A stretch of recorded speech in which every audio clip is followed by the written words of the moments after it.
এবারে বেশ কিছুদিন বাদে বাড়ি এসেছিল অর্ক। আসার পর থেকেই কৌড়ির সাথে দেখা করার জন্য মনটা ছটফট করছিল। কিন্তু বাড়ি পৌঁছে দেখে বাড়িতে লোকজন ভর্তি। ভিলাই থেকে বড় মাসি আর ছোট মামা হাজির সপরিবারে।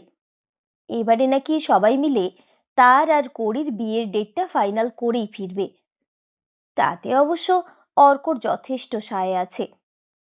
আর কৌড়িও ফোনে বলছিল যে তার বাড়িতেও সবাই বড্ড তাড়াহুড়ো করছে এবারে। সেটা অবশ্য স্বাভাবিক, ওদের সম্পর্কের বয়স নয় নয় করে প্রায় বছর ছয়েক। অর্কর মেডিকেল কলেজের অদূরেই ছিল কৌড়ির কলেজ। হঠাৎ একবার কোনো এক কমন বন্ধুর সূত্রে আলাপ হয় তাদের দুজনের। তারপর অবশ্য হৃদয় বিনিময় হতে দেরি হয়নি। ডাক্তারি পাশ করার পর অর্ক আপাতত নর্থ বেঙ্গলের একটা ছোট্ট পাহাড়তলির হাসপাতালে কাজ করছে। ডাক্তারদের থাকার জন্য একটা সুন্দর ঘেরা ক্যাম্পাসে কোয়ার্টারও আছে। অর্কর নিজের কোয়ার্টারটা তো ভারী সুন্দর। পিছনের জানলাগুলো খুলে দিলেই দূরে ঝলমলে পাহাড়ের সারি চোখে পড়ে। অর্ক নিজেও আজকাল অধীর আগ্রহে অপেক্ষা করছে কবে প্রিয়তমাকে নিবিড়ভাবে কাছে পাবে তার পাহাড়তলির সাজানো ঘরটাতে। বহুদিনের প্রেম হলেও কড়ি শারীরিক ঘনিষ্ঠতার ব্যাপারে বেশ প্রাচীনপন্থী।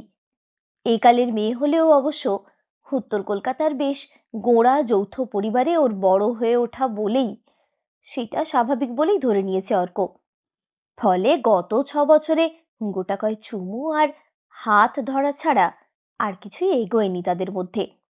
অবশ্য অর্ক কোনোদিনও তার উপর জোরও করতে চায়নি, সে অপেক্ষা করেছে।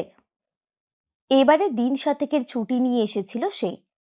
না না, কথার কথা নয়, মা মামা মাসি আর কড়ির বাড়ির লোকজন মিলে দিন তিনেকের মধ্যেই বিয়ের ডেট ফাইনাল করে ফেললো তাদের দুজনের।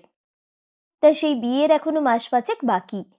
জানুয়ারির মাঝামাঝি একটা ডেট ফাইনাল হয়েছে তাদের বিয়ের। অর্কর ফিরে যাওয়ার আর দিন চারেক বাকি।